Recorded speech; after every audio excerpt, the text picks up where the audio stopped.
নমস্কার, আজকে চলে এসেছি আরো একটি নতুন ব্লগ নিয়ে। আমি টুম্পা। আর দেখতেই পাচ্ছ সকালবেলা হয়ে গেছে আর সারা রাত বৃষ্টি হয়েছিল। তো প্রকৃতিটা এত সুন্দর হয়ে রয়েছে, তোমাদেরকে একটু দেখিয়ে দিলাম। গাছগুলো একদম সতেজ হয়ে গেছে আর প্রচুর সবুজ দেখা যাচ্ছে। এত সুন্দর দৃশ্য আর কি বলবো। আর মানে মনটা জুড়িয়ে যায় দেখে। এই বলতে বলতেই রান্নাঘরে পৌঁছে গেছি, এসেই দেখো শুরু করে দিতে হচ্ছে। একদম দু হাতে কাজ করতে হবে। আর কিছু করার নেই, বৃষ্টির দিন মানেই কাজের মাসির ছুটি হয়ে যায়। ছুটি না দিলেও তারা ছুটি নিজে নিজেই নিয়ে নেয়। তো আমাদের তো আর ছুটি নেই, সংসার করতে গেলে আর কিসের ছুটি বলো। তো এই তো এখন শুরু করে দিলাম, ওই 1 2 করে শুরু করে দিলাম কাজ। তো কাজ বাজ যত তাড়াতাড়ি শেষ হবে তত তাড়াতাড়ি দুদণ্ড আমি বসে থাকার চেষ্টা করি। তার কারণ হচ্ছে যে যত তাড়াতাড়ি কাজ হবে তত তাড়াতাড়ি বাচ্চাদের নিয়ে আমি একটু সময় কাটাতে পারবো। সেই কারণে আমি সকালবেলায় সমস্ত কাজ সেরে নিই। আর 24 ঘন্টার মধ্যে ধরো যে এই সংসারে রান্না বাড়ি খাওয়া এই 2 ঘন্টা 3 ঘন্টার একটা ব্যাপার। তো আর বাদ বাকি সময় তো আমাদের নিজস্ব থেকেই যাচ্ছে। তো তোমাদেরকে এইটাই বলতে আসছি যে 24 ঘন্টার মধ্যে আমরা কি কি করতে পারি আর কি কি করতে পারি না। তা অনেকেই বলে রিলস ভিডিও বানায়, টুম্পা এই করে, ভিডিও বানায়, ফোন দেখে। তো তোমাদেরকে একটু সময় সম্পর্কে আমি আজকে বলতে আসলাম যে 24 ঘন্টার মধ্যে আমরা সবাই কি করতে পারি আর কি করতে পারি না। 24 ঘন্টার ভিতর যদি আমরা 8 ঘন্টা ঘুমাই রাতে, তাহলে আর দিনে 1 ঘন্টা ঘুমালাম, হয়ে গেল 9 ঘন্টা। আর তারপরে আমরা কি করব? 3 ঘন্টা রান্নার জন্য ব্যয় করলাম। 3 ঘন্টায় ধরো সকালে রান্না হয়ে গেল, রাতে 1 ঘন্টার জন্য রান্না, কাজ বাজ বাসন মাজা দিয়ে আরও 1 ঘন্টা, তাহলে 12 13 14 ঘন্টা চলে গেল। তারপরে আমাদের আরও হাতে সময় থাকছে, আমরা তখন পুজো করব 8 ঘন্টা। তারপরে আমাদের স্নান করা, পরিষ্কার পরিচ্ছন্ন হওয়া, ফ্রেশ হওয়া, সেই কারণে আরও 1 ঘন্টা আমরা ধরে নিলাম। তারপরে আর কি করব, ধরো 16 ঘন্টা চলে গেল, আমাদের কিন্তু হাতে আরও সময় আছে। তো এই 24 ঘন্টার ভিতর বাচ্চাদের পড়াশোনাও আমাকে করাতে হচ্ছে, যেহেতু আমি এখনো মাস্টার মানে কোনো দিদিমণি আমার মেয়েকে দিইনি। তার মানে ও এখনো খুবই ছোট, এখন আমি বাড়িতে যা পারি তাই পড়াবো ওকে, চিন্তা করেছি। তো দেখো বাচ্চাদেরও পড়াতে হয়, 1 ঘন্টা সময় দিলাম, তাহলে চলে গেল 17 ঘন্টা। এখন আর তারপরে আবার কি বলতো, ভিডিও যদি করি, একটা রিলস ভিডিও করতে মানে 13 সেকেন্ডের একটা ভিডিও, যদি আমরা একটু সাজুগুজু করি মা মেয়ে, তারপরে আমার ছেলে, তা ওদের নিয়ে 1 ঘন্টা চলে গেল, 18 ঘন্টা হয়ে গেল। তাহলে ভাবো, আর আমি যদি ভিডিও এডিটিং করি তাহলে আমার 1 ঘন্টা, তাহলে 19 ঘন্টা চলে গেল। এখন আমার হাতে কত সময় আছে। তো সময়কে যদি আমরা সঠিক সময়ে কাজে লাগাতে পারি, তাহলে আমরা এই 24 ঘন্টায় সবাই কিছু না কিছু করতেই পারবো। অবশ্যই নিজের জন্য। আমরা ছেলে মেয়ে যারাই মানুষ করি না কেন, বলি যে সারাদিন সংসারে কাজ করে আমরা যে সময়ই পাই না যে কিচ্ছু করার নিজের জন্য। আসলে নিজের ইচ্ছা শক্তিটাই থাকতে হবে, আর ইচ্ছা শক্তি থাকলেই সমস্ত কিছুটাই করা যাবে। তারপরে 19 ঘন্টা হয়ে গেল, তাহলে আমাদের হাতে আরও ধরো যে তখন যদি আমি আরও 1 ঘন্টা ফোন দেখি, ফোন দেখাটাও আমরা সবাই যেটা স্ক্রলিং করি ফোন, সেটা 1 2 ঘন্টা, তাহলে আমার 21 ঘন্টা হয়ে গেল। হ্যাঁ, তাহলে 21 ঘন্টা হয়ে গেল, আরও আমার 3 ঘন্টা থাকলো হাতে। তো সেই জন্যে বলছি যে 24 ঘন্টার মধ্যেই আমরা কিন্তু 24 ঘন্টায় ফোন নিয়ে কেউ বসে থাকি না বা রিলস ভিডিও তৈরি করি না। এটা জাস্ট কয়েক সেকেন্ডের ব্যাপার, আর এটা একটা মনের বিষয়। আমরা করি জাস্ট এটা স্মৃতি একটা ধরে রাখার জন্য। আর যারা মনে করে যে হ্যাঁ তুমি এটাই করে বেড়াও, তো তাদের ধারণা একেবারেই ভুল। কারণ একটা রিলস ভিডিও শর্ট করতে মানে 5 মিনিটেরও বিষয় না, খুব কম সময় লাগে, যদি নেট স্পিডটা ভালো থাকে লোডিং হতে বেশি সময় লাগে না। আর আমি জানো তো কাজ তাড়াতাড়ি সেরে নিতেই পছন্দ করি। আমার ওই কাজ ফেলে থুয়ে বসে থেকে অলসের মতো দিন কাটানো মানুষ আমার না। আমি কাজ সেরে বসে থাকবো, এটা আমার মায়ের কাছ থেকে শিক্ষা বলতে পারো। সে বলে যে তুমি কাজ করে বসে থাকো, তাহলে তোমারও ভালো লাগবে, তোমার মাথায় চাপও থাকবে না যে আমি এই কাজ করব, করতে হবে। কাজ আগে করে নিয়ে তারপরে তোমার যেটা ভালো লাগবে সেই কাজগুলো করো। তখন আমার যখন ভিডিও করা থাকে না, তখন আমি আমার হাতের কাজ করি, সেলাই করি বা কোনো কিছু তৈরি করি, বাচ্চাদেরকে সাজুগুজু করাই, ওদের সাথে বিভিন্ন রকম খেলা করি বা ওদেরকে নতুন কিছু রান্না করে দেওয়ার চেষ্টা করি। এই জিনিসগুলো সবাই করতে পারে। তো সেইটা মনের বিষয় যে না আমি শুয়েই থাকবো সারাদিন, আমি শুয়ে আছি, আর চলছে না আমার শরীর।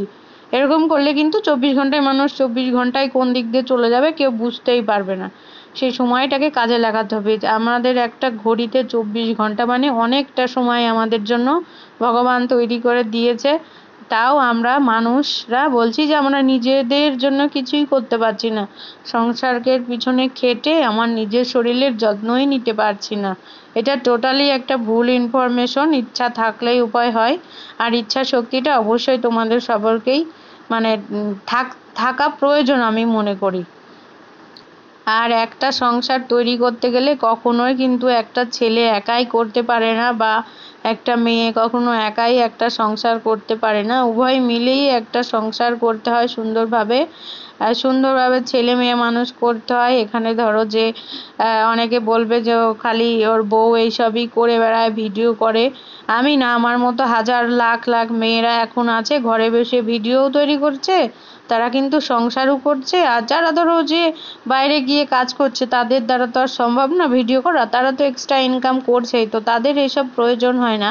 তো আমরা যদি কিছু করি আমাদের এটা মনের তৃপ্তি ভালো লাগে, তাহলে অবশ্যই কারোর কিছু মানে বলা বা সমালোচনা করা একদমই উচিত নয়। আর সমালোচনা তারাই করবে যারা এইগুলো করতে পারে না, হিংসা করবে, তারাই সমালোচনা করে বেড়াবে। তো এই বলতে বলতে আমার দেখো মোটামুটি কাজ কমপ্লিট হয়েই যাচ্ছে। আর এখন মানে ডালটা হয়ে গেছে, বলতে পারো যে সেদ্ধ হয়ে গেছে, সবজি টবজি সব। সকাল হলে মেয়েদের একটা চিন্তা পড়ে যায় যে কি রান্না বান্না হবে আজকে। আর যে রান্নাটা খেয়ে সবাই তৃপ্তি পাবে সেই রান্নাটা অবশ্যই করতে হবে। তার কারণ আমি তো একাই খাবো না যে আমার জন্য রান্না করব। এটা ধরো যে বাড়ির সবাই যে খাবারগুলো সবাই খাবে সেই রকমভাবে রান্না করতে হবে। আর সব মেয়েদেরই আমি মনে করি বাপের বাড়ি একরকম রান্না বাড়ির খাওয়ার সিস্টেম থাকে, আর শ্বশুর বাড়িতে গিয়ে আর এক রকম হয়। তো আমাদের তো আর বাবার বাড়ির মতো রান্নাবাড়ি করলে চলবে না, শ্বশুর বাড়িতে যে যেরকম খেতে পছন্দ করে তার জন্য সেরকমই রান্না করতে হবে। আমার ডালটা মোটামুটি হয়ে গেছে। তো মসুর ডাল আমি আজকে রান্না করছি, আর সাথে মাছ করব। আজকে মাছের মাথা রয়েছে।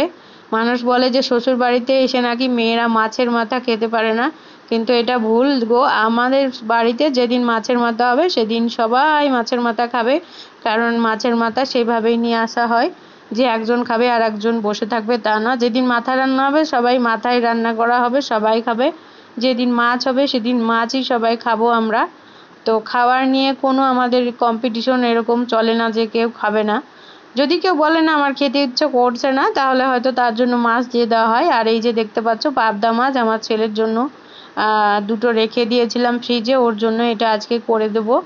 তো ওর জন্য একটু সবজি দিয়ে আলাদা করে দেবো, আর মাছের মাথাগুলো আমরা আলাদা রান্না করে খাবো।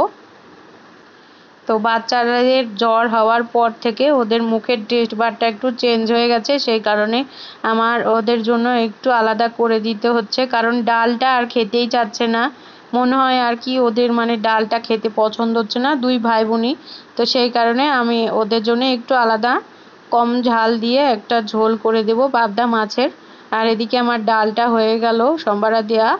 তো মোটামুটি গল্প করতে করতে দেখো সকালবেলা রান্না কমপ্লিট করে ফেলেছি। আর আজকে যেহেতু কাজের মাঝে আসবে না, একটু আমার কাজের চাপটা বেশি, উপর নিচতলা মুছতে হবে, আবার পুজো করতে হবে, আবার বাসনগুলো মেজে নিতে হবে। কারণ ওদের ঠাকুমা খুবই অসুস্থ হয়ে আছে। তো এখন ঘরে ঘরে সবার জ্বর পড়ে গেছে, তো সেই কারণে তিনি খুব অসুস্থ হয়ে গেছে। আমারও কদিন আগে খুব জ্বর সর্দি হয়েছিল, তা আমার একদম এখন সুস্থ আছি মোটামুটি। তো সংসার করতে গেলে সবাইকেই পরিশ্রম করতে হয়, পরিশ্রম না করলে কখনোই একটা সুন্দর সংসার তৈরি হয় না।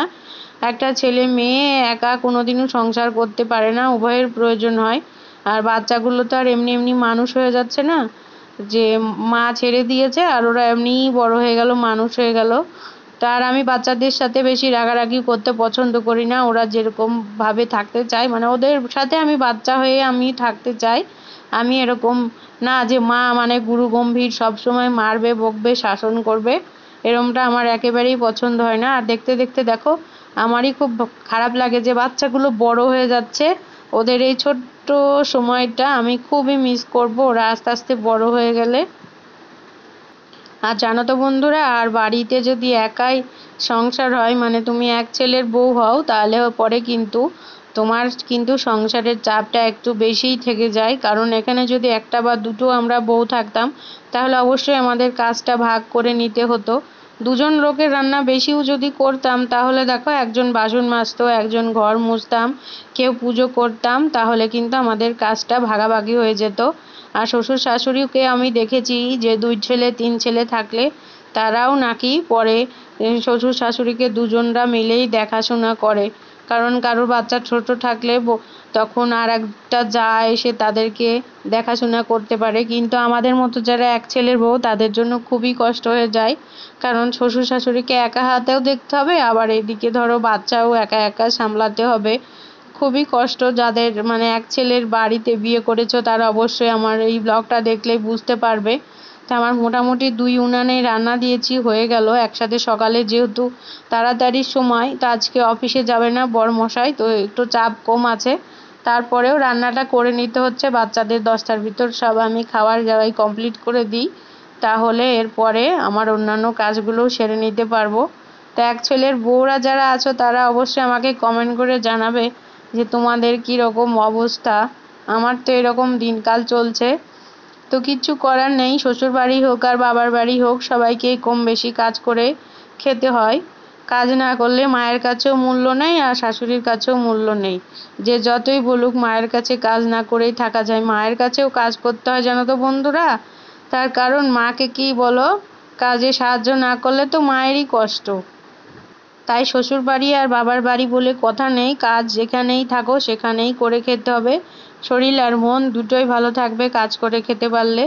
তো এবার বলতে বলতে আমার স্নান হয়ে গেছে আর সব পরিষ্কার করে এসেছি মুছে ধুয়ে দিয়ে। আমার গপু সোনাকে আজকে স্নান করে দিয়েছি। আর দেখো এই জামাগুলো আমি তৈরি করেছি কালকে রাতে বসে বসে। তো কেমন হয়েছে দেখো বন্ধুরা, আমার তো খুবই পছন্দ হয়েছে। আমার গপু সোনা, রাধা গোবিন্দ আর মা লক্ষ্মীর জন্য একই রকম 3টে ড্রেস বানিয়েছি। আর এই দেখো সুন্দর করে আমি সোনাকে স্নান করিয়ে সুন্দর করে ড্রেস পরিয়ে দিয়েছি। আর আজকের ব্লগটি মোটামুটি ধরো এই পর্যন্তই আমি দেখাবো, কারণ একটা ব্লগ দেখাতে গেলে প্রচুর সারাটা দিনের অনেক কাজ, দেখানো যায় না একটা ভিডিওতে এত কিছু। তো আমি ছোট্ট করে এই সকালবেলার যে সময়টুকু তোমাদের সাথে একটু শেয়ার করে নিলাম। আমার মোটামুটি পুজো হয়ে গেল আর ছেলেকে ঘুম পাড়িয়ে দেওয়া হয়েছে। আর আমার মা লক্ষ্মীকে কেমন লাগছে সবাই একটু জানিও। দেখো মা লক্ষ্মীকে কত সুন্দর করে আমি সাজিয়ে দিয়েছি। আমার গপু সোনা, রাধা গোবিন্দ সবাইকে সুন্দর করে সাজিয়ে দিয়েছি। আর সবাই সুস্থ থাকো, ভালো থাকো। আর প্রচুর বৃষ্টি হচ্ছে এখন, বৃষ্টির দিনে তো একটাই কাজ, জামা কাপড় তোলো আর মেলো, তোলো আর মেলো, এটাই হচ্ছে মেন কাজ হয়ে গেছে সব কাজের ভিতর। আর জামা কাপড় শুকানো নিয়ে খুবই ঝামেলা। সবাই ভালো থেকো, সুস্থ থাকো, আবার দেখা হবে।